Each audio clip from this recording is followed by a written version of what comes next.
তো গাইস, সবাইকে নমস্কার। কেমন আছেন আপনারা? আশা করছি ভালো আছেন, আমিও ভালো আছি। তো আজকে আমি একটা জিনিস দেখাবো।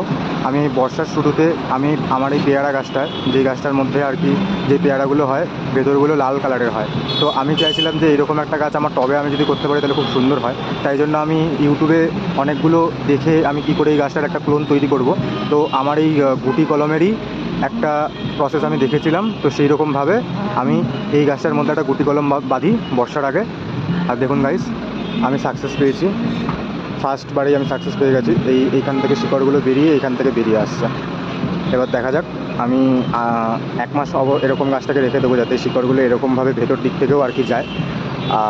এখন আপাতত এই গাছটার আমি গুটি কলমটা বেঁধেছি 30 দিনের কাছাকাছি চলে গেছে। 45 দিন 40 দিন আমি এই গাছটাকে এরকম রাখার পরে এইখান থেকে কাট করব। কাট করার পরে প্লাস্টিকটা খুলে রোপণ করে দেবো। সঙ্গে থাকবেন এবং দেখবেন আমি কী করে এই গাছটাকে প্রতিস্থাপন করছি।